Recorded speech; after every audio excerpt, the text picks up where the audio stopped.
मेरे प्यारे बच्चों, तो आज हम कर रहे हैं सचित्र हिंदी व्याकरण कक्षा 8 by Amit publishing house Adorize series. तो प्यारे बच्चों, आज हम करेंगे अध्याय 7 श्रुति संभिन्नार्थक शब्द। बच्चों, ऐसे शब्द जो सुनने में तो समान प्रतीत होते हैं परंतु अर्थ की दृष्टि से अलग अलग होते हैं, श्रुति संभिन्नार्थक शब्द कहलाते हैं। इनकी पहचान उचित उच्चारण, वर्तनी एवं प्रयोग से होती है। जैसे तरणी तथा तड़नी, ये दोनों शब्द उच्चारण, वर्तनी और अर्थ की दृष्टि से भिन्न है, परंतु यदि कोई उचित उच्चारण ना करे अथवा उचित स्थान पर उचित शब्द का प्रयोग ना करे तो अर्थ का अनर्थ हो सकता है। तरणी का अर्थ सूर्य होता है और तड़नी का अर्थ नौका। तो कुछ प्रमुख श्रुति संभिन्नार्थक शब्द इस प्रकार है।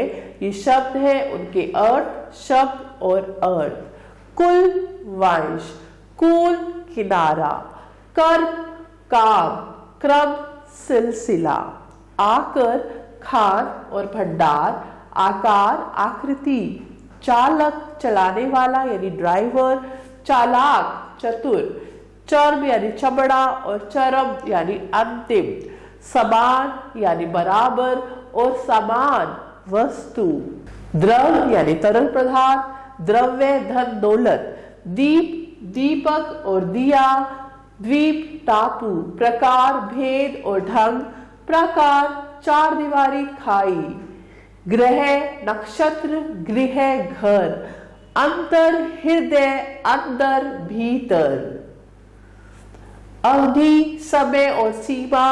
अवधि एक बोली है।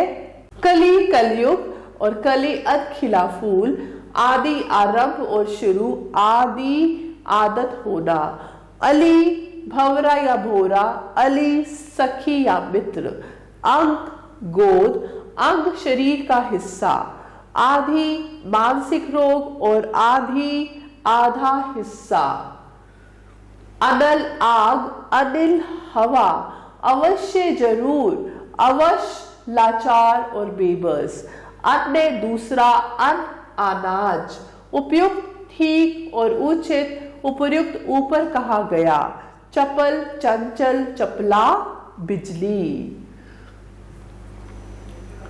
और तरफ दिशा और तथा, आसन बैठने के लिए बिछोना, आसन निकट होना, अविराम बिना रुके, अभिराम सुंदर, धान चावल धान्य कोई भी अनाज, पानी जल पानी हाथ, बदन शरीर, वदन मुख, वसन वस्त्र, व्यसन आदत, दीन गरीब, दिन दिवस, अंत समाप्त, अंत्य आखिरी, प्रधान मुख्य, प्रदान देना, बात वचन और वात हवा, नीर घोंसला, नीर जल, लक्ष्य लाख की संख्या, लक्ष्य उद्देश्य, प्रसाद कृपा, प्रसाद महल, तुरंग घोड़ा, तरंग लहर, मूल्य कीमत, मूल जड़, निधन मृत्यु, निधन गरीब, भवन घर, भुवन संसार, शस्त्र हथियार, शास्त्र कोई भी धार्मिक ग्रंथ, परिमाण मापतोल या मात्रा, परिणाम नतीजा,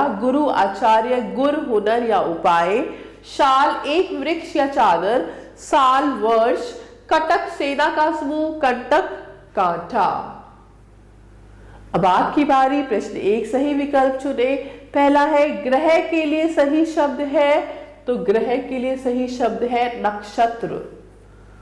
ऐसे ही बदन के लिए सही शब्द है शरीर, और ज्ञान देने वाले ग्रंथ के लिए एक शब्द है शास्त्र। प्रश्न 2, कोष्ठक में दिए गए शब्दों में से उचित शब्द छांटकर खाली स्थान भरे।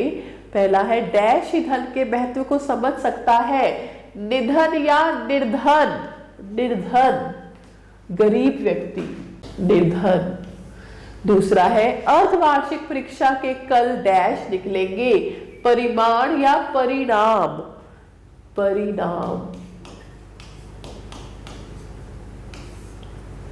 लंबी बीमारी ने रामू को मरण की स्थिति में पहुंचा दिया, आसन या आसन, आसन। पक्षी पेड़ों पर अपना बनाते हैं नीड़ या नीर। नीड़, नीड़ यानी घोंसला, नीर होता है पानी। मोची डैश से जूते चप्पल बनाता है चरम या चर्म। चर्म, चमड़ा। आज बहुत शीतल डैश बह रही है अनिल या अनल। अनिल हवा, अनल होता है आग। तीसरा प्रश्न है निम्नलिखित वाक्यों को शुद्ध करके पुनः लिखो। पहला है उस कंगाल का शरीर एकदम कंगाल जैसा था। उस कंगाल का शरीर एकदम कंकाल। दूसरा है मैं सारे साल यह साल ओढ़ सकता हूं। मैं सारे साल यह शॉल ओढ़ सकता हूं। सांप के फन को पकड़ना भी एक फन है। सांप के फन को पकड़ना भी एक फन है। तुम बहुत उदार हो जो मुझे 100 रुपए उधार दिए। तुम बहुत उदार, दयावान हो। उदार हो जो मुझे 100 रुपए उधार। इस पुराने हॉल का हॉल बहुत खराब है। इस पुराने हॉल का हॉल बहुत खराब है। इस पुराने हॉल, हॉल यानी बड़ा कमरा, उसका हाल बहुत खराब है।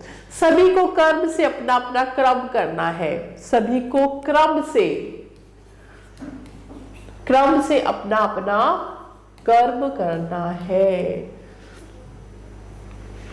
ऐसे ही प्रश्न 4 है निम्नलिखित श्रुति संविनार्थक शब्दों के इस प्रकार वाक्य बनाइए कि उनके अर्थ स्पष्ट हो जाए।